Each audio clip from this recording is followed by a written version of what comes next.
Today's date is February 20th, 2024. This is Luciana Spraker, representing the City of Savannah's Municipal Archives.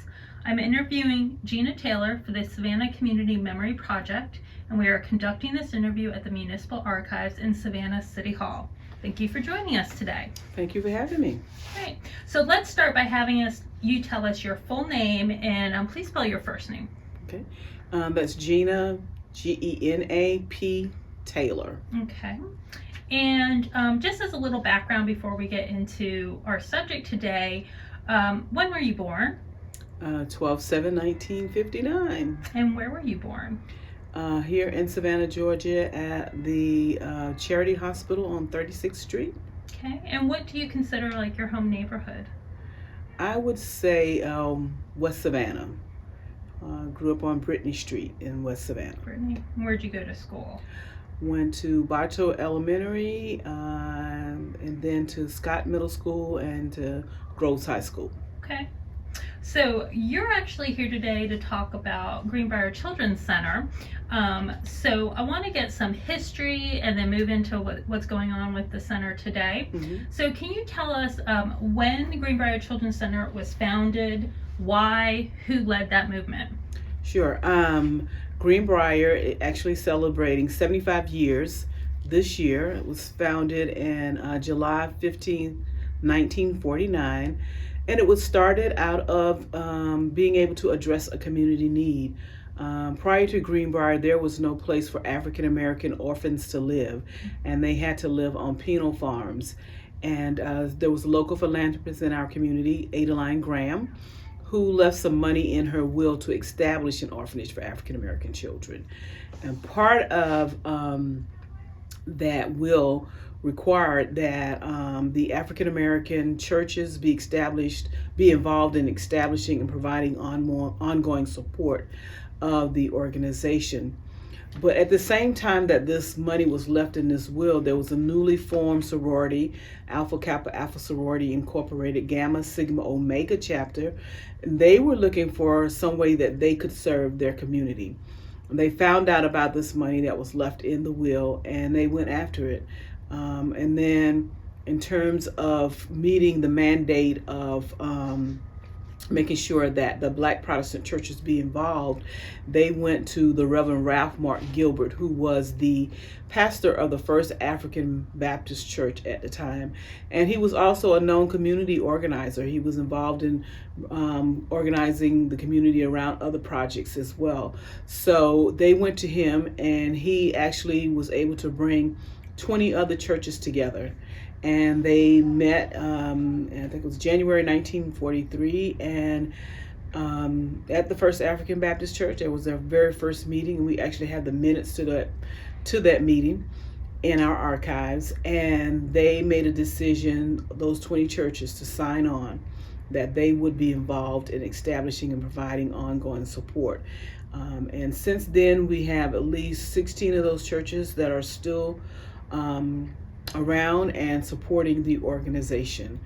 And I would like to say that Greenbrier was truly a community effort because, local government was involved. The city of Savannah was involved with Greenbrier in terms of providing space at Hunter Army Airfield to house its program. Chatham County government signed on an agreement with Greenbrier and became a partner with Greenbrier because county government didn't have any way of providing services for African American orphans. And so they partnered with Greenbrier to provide those services. And within the first year of Greenbrier opening, it was filled to capacity. The very first building on campus was a residential cottage for girls and boys that could serve up to 20 children in that cottage.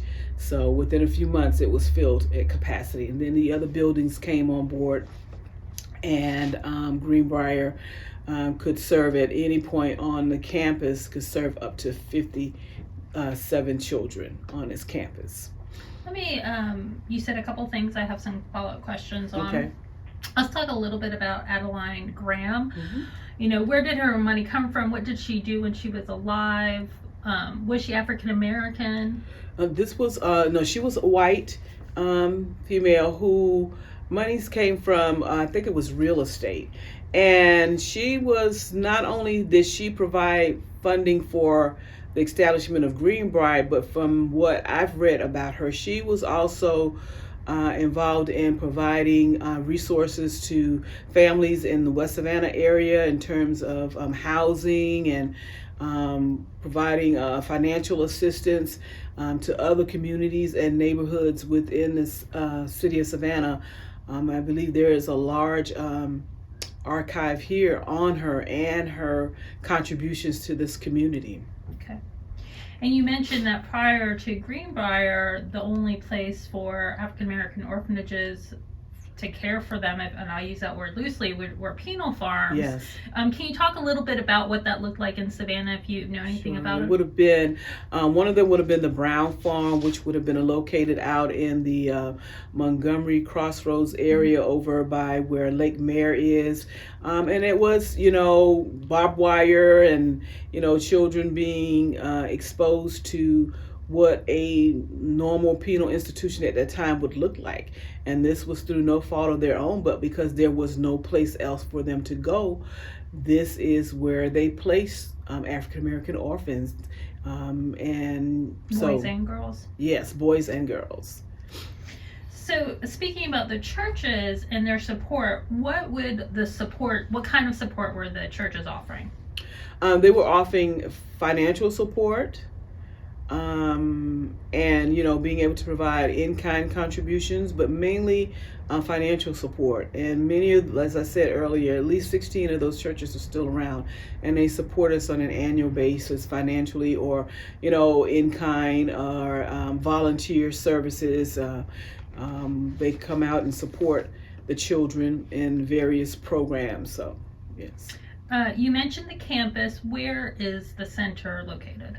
It is currently located at 3709 Hopkins Street, and it's centrally located, I always say, between a high school. Beach High School is down the street. Right next door, Durin Middle School is located, and then right around the corner is Hodge Elementary School. And Greenbrier has always had a really good relationship with the schools, as well as the neighborhood that surrounds it. Would they have neighborhood children coming in for help, or do you feel like was there a stronger connection to supporting the immediate neighborhood, or not necessarily? Not necessarily, no. I want to just talk a little bit more about the sorority. Was there a major leader at the beginning that was from the sorority that we should know about? Well, yes. I think that the initial group of women were a total of 9 that made up the sorority. However, there were 5 of them who developed this committee to go after the money that was left in the will, and to work with the community to establish Greenbrier Children's Center. And one of the key persons would have been Martha Wilson, who served as the very first president of the board of directors, and served on the board for a number of years. She was, well, I don't know if right at that time, but she later became a professor of mathematics at Savannah State University.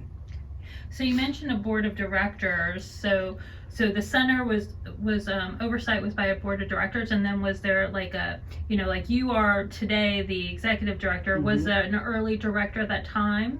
Yes, the very first executive director of Greenbrier was Doris Roberts, who actually had just completed her social work program at I think it was University of North Carolina, and had been working in child welfare, and came to Savannah to be the executive director of Greenbrier Children's Center. Okay. Let's talk a little bit about maybe how the center has evolved over time. So the original purpose was, to provide a place for orphans mm-hmm. to live until they could be placed. How have services either increased or changed since the 40s?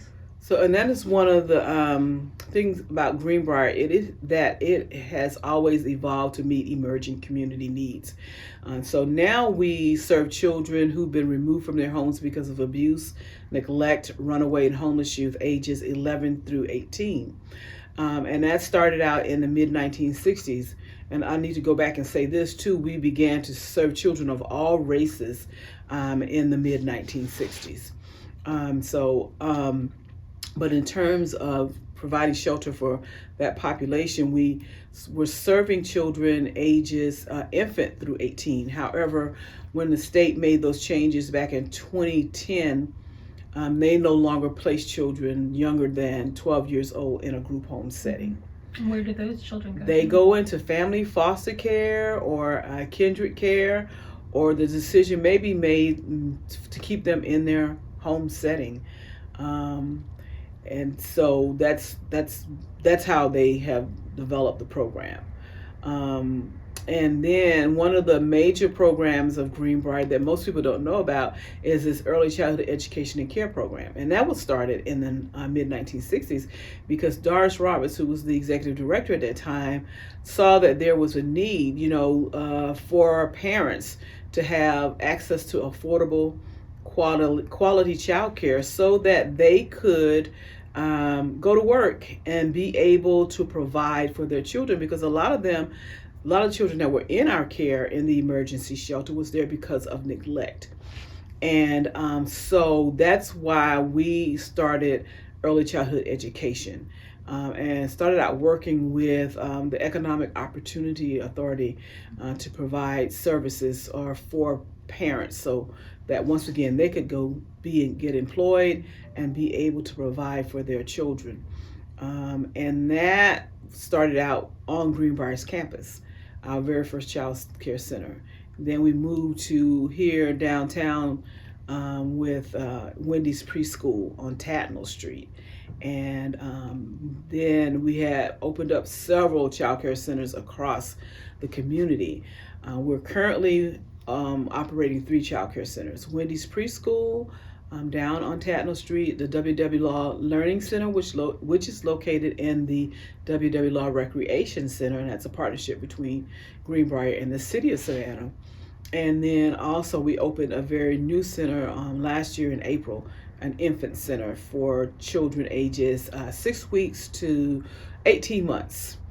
And that is on Greenbrier's campus, and we have the capacity to serve 11 children in that program. Our program at Wendy's Preschool operates a Georgia pre-K program, and it serves children 12 months to 5 years old. And the program that's located in W.W. Law Recreation Center serves children 6 months to 5 years old. Okay. Yeah. When you say Wendy, it's Wendy, W-I-N-D-Y? Yes. Okay. Mm-hmm. Do you know where that name came from?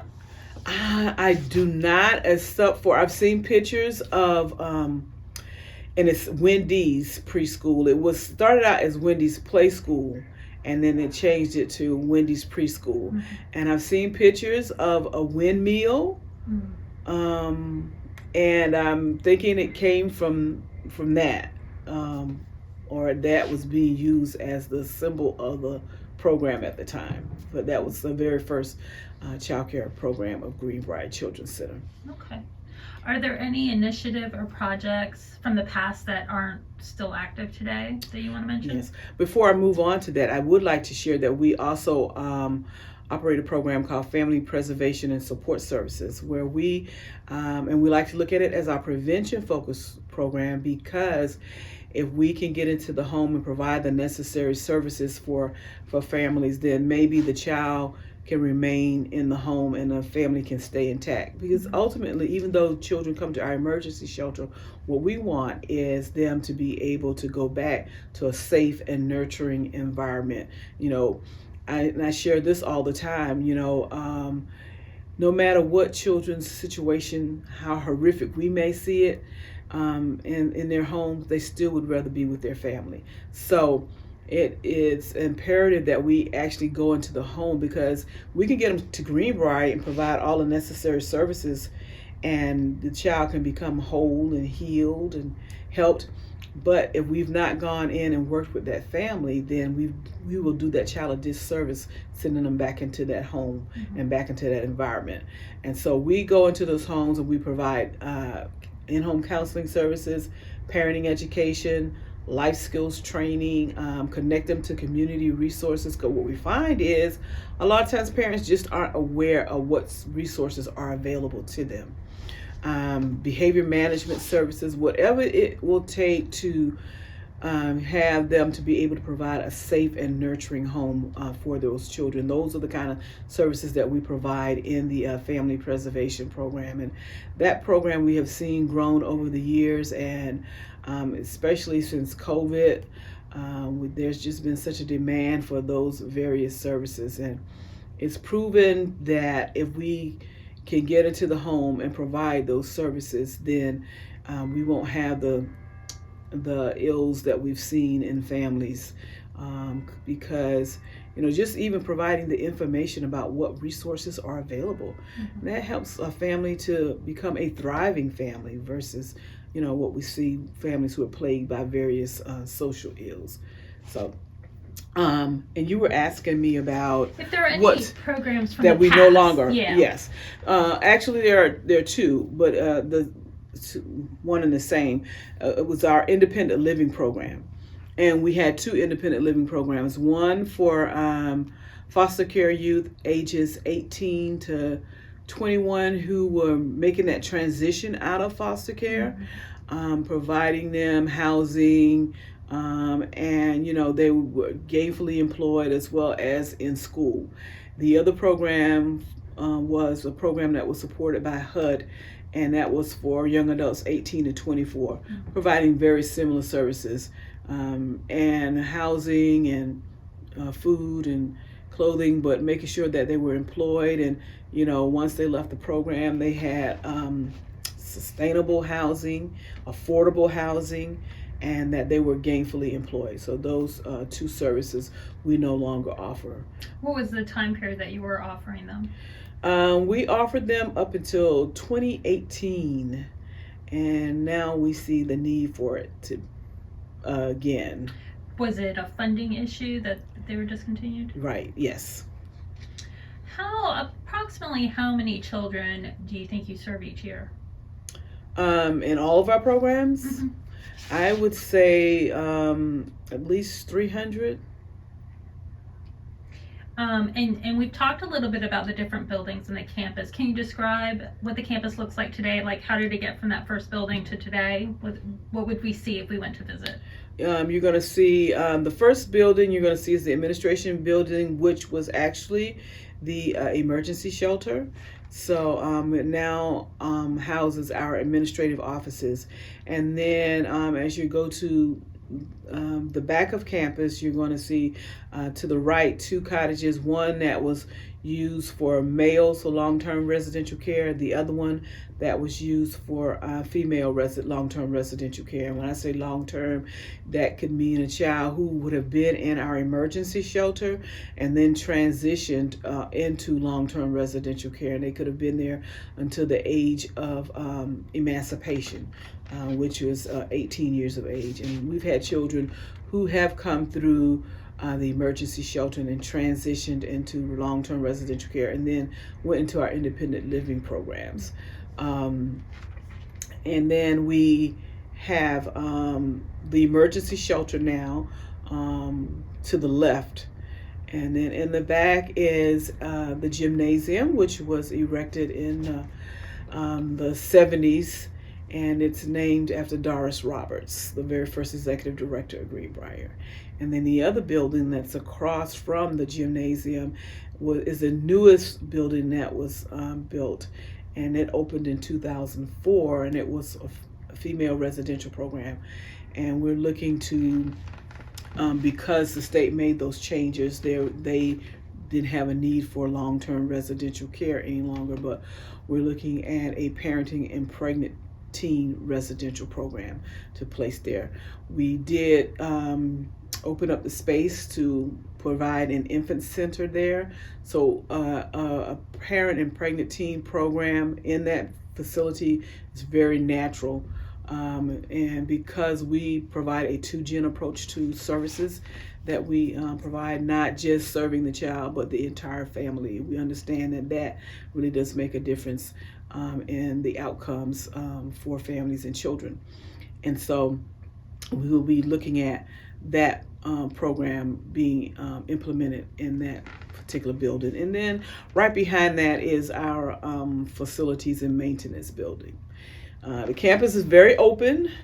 We have some board members think, at this state, we probably would want to close it,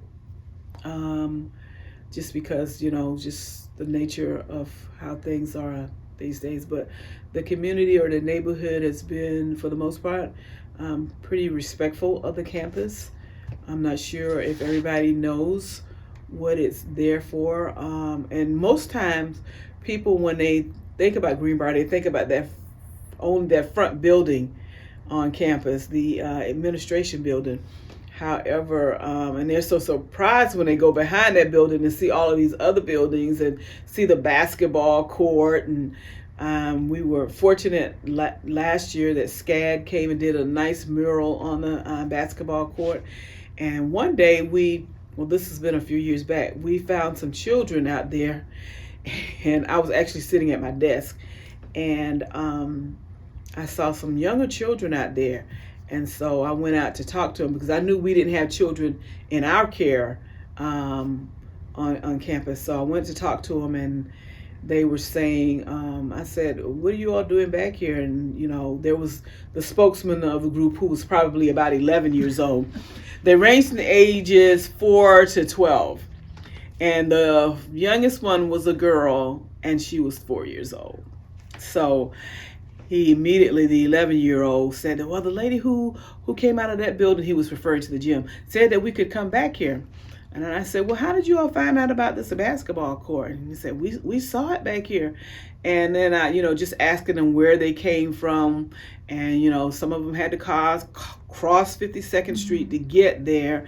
And they didn't feel safe going into Can Park at the time. And so they felt like this was a safe place that they could play basketball. And so I was asking them other questions about, have you done your homework, and have you had anything to eat, and asking them who was responsible for this 4-year-old little girl. And so they answered my questions, and I said to them, I said, well, you all can come back here, but somebody else needs to know. Do your parents know that you're here? And I said, somebody needs to know that you're here, and you need to come to this front door of this building and ask for permission to be here. And so they all agreed. And so I said, well, it's look like it's getting a little late, so you probably should be traveling back home. And so they did leave. And probably maybe about 30 minutes later, the 11-year-old and the 12-year-old and maybe one other one came back, and they did ring the bell and said, can we go on the basketball court? I said, well, it's getting late. You can only be back there for a few minutes. You really need to be, at home at this time. So at that moment, I knew that Greenbrier needed to open its campus, and to be able, there was a larger, I thought, plan for Greenbrier. And so that's where we are now, opening up the campus to provide additional services to the entire community. We have established a partnership with Curtis V. Cooper Primary Healthcare. They'll be bringing their mobile unit to campus to provide health and dental services. There are some other partners that we will be bringing to the campus, so that Greenbrier will be providing an oasis of services for families and children. And that's the direction of the organization, focusing on early childhood education, because we have learned over the years that a great start, or a good start, will help us to hopefully mitigate, alleviate some of the things that we've seen children experience that have come to our emergency shelter. We know that early childhood education is the place to start. And so that's the future direction of the organization, and providing a 2-gen approach, as I said earlier, not just serving that child, but serving the entire family. Anyone who has a touch with that child, we're going to be serving that entire family. And that is the direction of Greenbrier Children's Center. Okay. We talked about the early leaders. Are there any other people that you want to hold up from just the whole span of Greenbrier's 75 years that should be remembered for the work they did? Well, we have to hold up the sorority, Alpha Kappa Alpha sorority, Gamma Sigma Omega chapter, because they continue to support. This is their legacy, and so they continue to support the organization. We have to hold up the Reverend Thurman N. Tillman and First African Baptist Church, because they lead in terms of supporting, in terms of churches supporting Greenbrier Children's Center. And I don't have all of the names in front of me in terms of those 5 ladies who made up that committee who went after this money. And then Chatham County government, very key in funding the services of Greenbrier and wanting to see Greenbrier take this next step and supporting us in our strategic direction. So I would have to say those entities and individuals have been very, very supportive of the organization. So when did you get involved with Greenbrier? Well, I almost got involved as a teenager. And I say that because by the time I was 10 years old, both my parents were deceased. And so we went to live with my grandparents out in West Savannah. I had lived 2 years. We had lived in West Savannah before, and then my mother moved away from my grandparents, and we were living in Fraser Homes. So I lived there for 2 years. And then after my mom died, we went back to my grandparents in West Savannah. And during my adolescent years, I used to get threatened all the time about, if you don't straighten up, you're going to live at Greenbrier. So I thought Greenbrier was a place for badly misbehaved children. And people still think that today. That's a perception that they have of Greenbrier. And I think they have that perception because the very first children that came to Greenbrier came from the penal farms.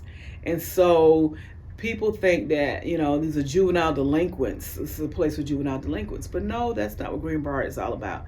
But when I got the job as the executive director, my grandmother was still living. And so I shared with her that, well, you all prophesied this into my life. And so here I am at Greenbrier Children's Center. But I learned a whole lot more about Greenbrier when I was working for the United Way of the Coastal Empire as their vice president of community planning.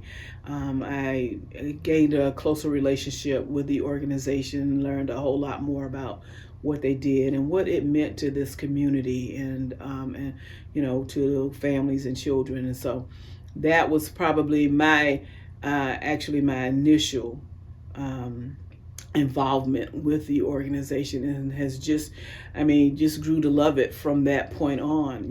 Has been involved in it in some way or another. When did you become executive director?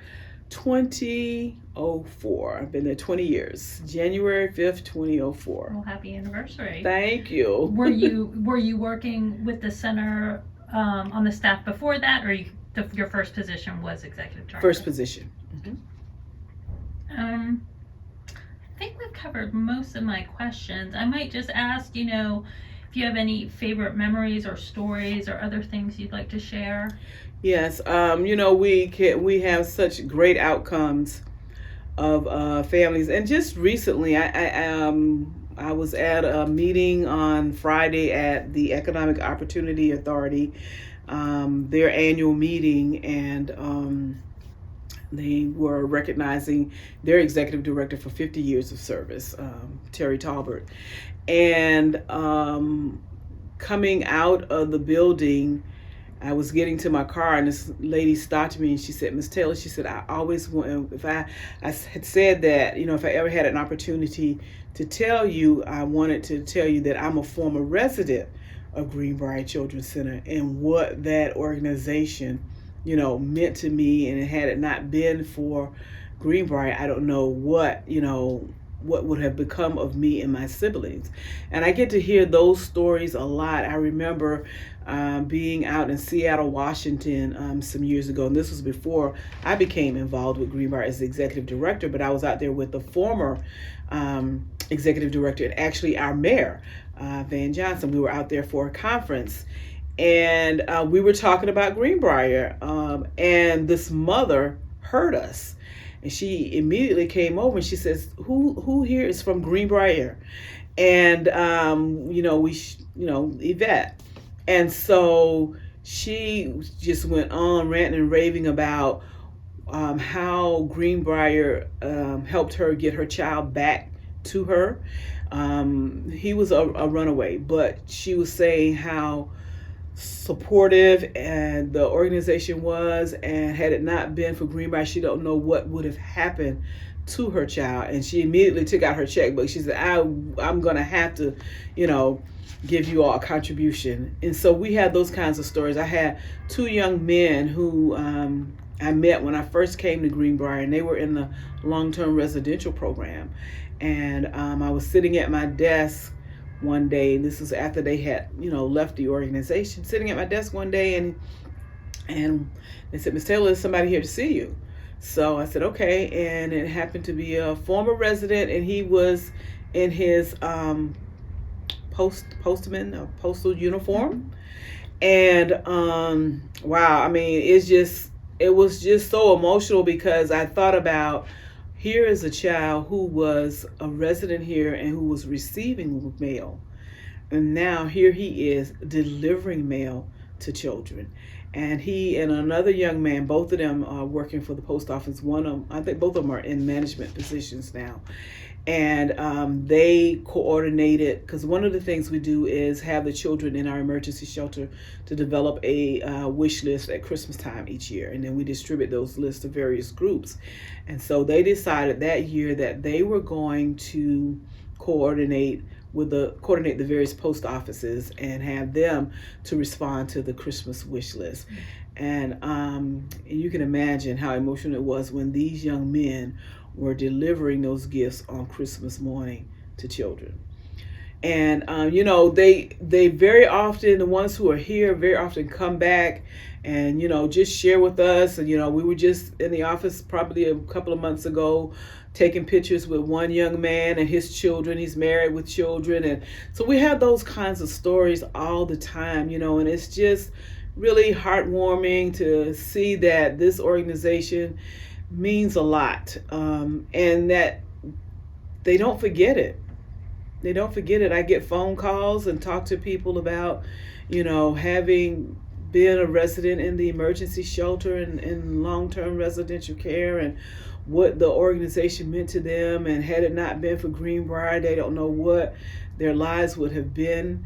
And so, to hear that, it just, I mean, it's very noble work. Very noble work. And to have an opportunity to serve in the capacity that I do and that the staff does, it just to know that you are really making a difference in the lives of families and children. And we've been also very fortunate to have long-term staff. And of course, that's very rare these days. But how big is your staff now? Well, right now we're at 30 persons on staff, and that includes for our child care centers as well as family preservation and the emergency shelter. I had a couple questions about, so Doris Roberts was the first executive director. When did she stop? I think it was in 1985. So a long time she served. She served a very long time, and she actually got ill and passed away. And then you mentioned the director right before you, Yvette Johnson-Hagens. Okay. Was she there a good while too? She was there for 14 years. I mean, it sounds like a position that people love and stay with. Yeah. Like I said, it's very noble work, and this just the sheer gravity of the work, and making a difference. For me, I understand that I could have easily been a resident at Greenbrier Children's Center had it not been for my grandparents who took us in. I could have been at Greenbrier. So and I see, I remember in my earlier years there having to some children who came whose mother was hospitalized for some time, and then she passed away. And I could identify with them, and we had to work with other family members to really get them situated and into a safe and nurturing place. But I understood what they were going through, and I could sympathize and had empathy for their situation. So I wasn't going to ask you what your parents' names are, but I'm curious what your parents' names were, and then your grandparents, since they were a big part. My grandparents, Stephen and Jessie Mae Taylor. My mother's named Willie Mae Taylor, and then my father, Anderson Fields. Yes. And you had siblings? Yes. My siblings include my older brother, Anthony Taylor. I have younger brother, Jeremiah Taylor, and then two sisters in the middle, Sharon Brantley, and Brantley's her married name, and then also Myrtle Drayton. So all five of you, then, your grandparents took care of? Actually, three of us, my grandparents took care of, yes. I don't have any other questions. Is there anything else you wanted to say about Greenbrier, about the neighborhood, about Savannah? Well, I think that, not that I think, the love I think that people have for the organization is genuine, it's real, and they respect it. Looking forward to this year of celebrating 75 years in the community. Do you guys have a special stuff planned? We do. We will we'll have a kickoff reception, and we'll have the Walk to Greenbrier, which we did during the 70th anniversary, where we'll walk actually from First African Baptist Church to Greenbrier along the MLK corridor, and along that corridor is many of the churches that were involved in establishing Greenbrier. And so we'll make stops at those churches, and it's exactly 3 miles. So we'll do that. I think it's July 13th. We'll do it really early because we understand what July is like in Savannah, Georgia. Sweltering. But we all survived the last one. And we'll have a gala in November. Nice. Yes. Very nice. Well, I look forward to hearing about those events. Yes. Okay. Well, I very much want to thank you for coming out and talking with us today about this important institution and community partner. Yes. I'd like to say that Miss Virginia Maynor, who serves on our board of directors, often talks about how the children at Greenbrier were her playmates, because she grew up right across from the center, and to have that street named after her was really appropriate, and we were very proud of that. She continues to support the organization, strong contributor to the work at Greenbrier Children's Center. Nice. Okay, anything else? No, that's it. Thank you so much. Thank you.